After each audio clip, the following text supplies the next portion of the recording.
Wonderful. Welcome to another session. And this is session number 18. My name is Mario Denton, but a passionate industrial psychologist, and I am busy with a series talking about dealing with uncertainty.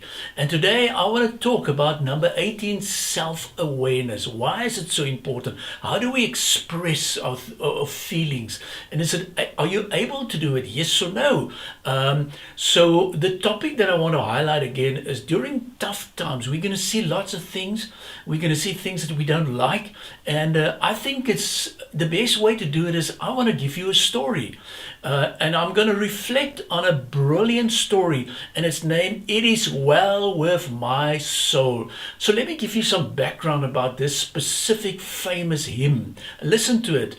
The world is full of suffering. We know it. It's a story of faith as well as hope, as well as courage. The story of this specific person name is Horatio Spafford, and he was born in New York in 1828, long time ago. He was a prominent lawyer, a businessman, as well as a family man.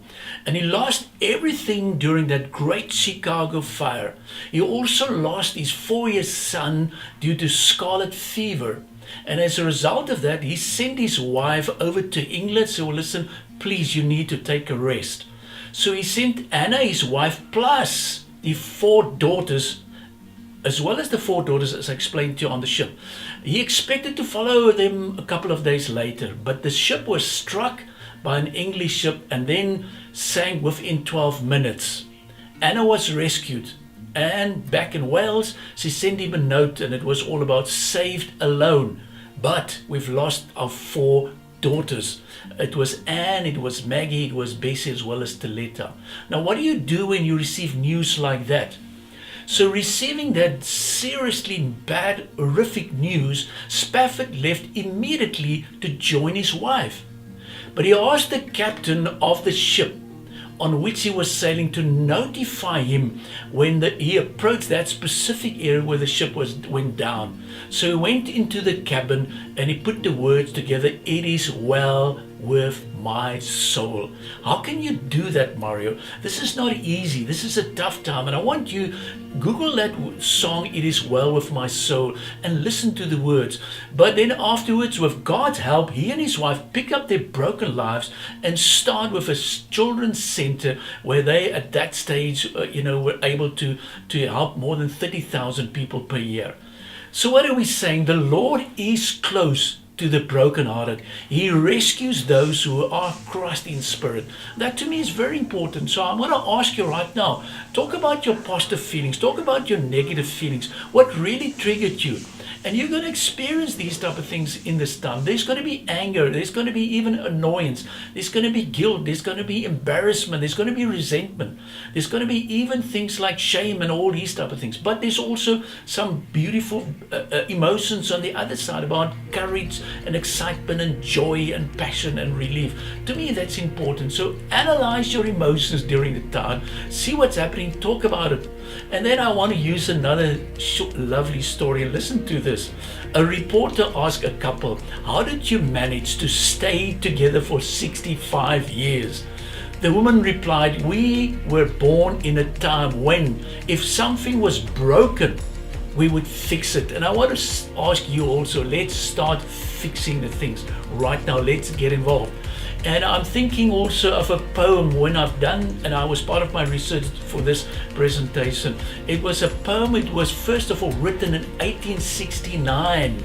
It was Kathleen O'Mara, and then reprinted during the 99 the Spanish flu. Listen to the words. I'm just going to quickly quote that. "And people stayed at home and read books and listened, and they rested, and they did exercises and made art and played and learned new ways of being and stopped and listened more deeply. Someone meditated, someone prayed, someone met their shadow.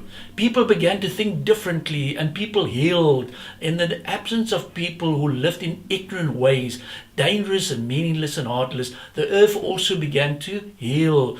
And when the danger ended and people found themselves, they grieved for the dead and made new choices and dreamed of new seasons and new visions. That was written in 1869. And that's why I'm asking you, please, during this time right now, make an honest check about your emotions. Keep your perspective, keep your trust, keep your values, treasure those type of things. And I want to close with the words of the Queen of England. Wow, such powerful words. Please download that specific speech again and listen to the words. Only 4.5 minutes.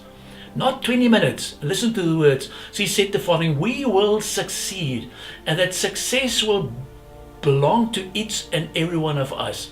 We would take comfort that while we may have more still to endure, better days will return. We will be with our friends again. We will be with our families again. We will meet again. And so what I'm saying is, it's such a powerful words. And so she's talking about that. And she said, I want to reassure you, we remain united. Let's respond it with pride about this challenge. And very important, there's one thing very specifically and is different about this time, that all the nations of the world is really in this time together. So what I'm saying is, please, self-awareness, very important. Analyze your feelings. And I know there's better times in front of us. Keep you making the difference. Believe in yourself. You ain't seen nothing yet. God bless you.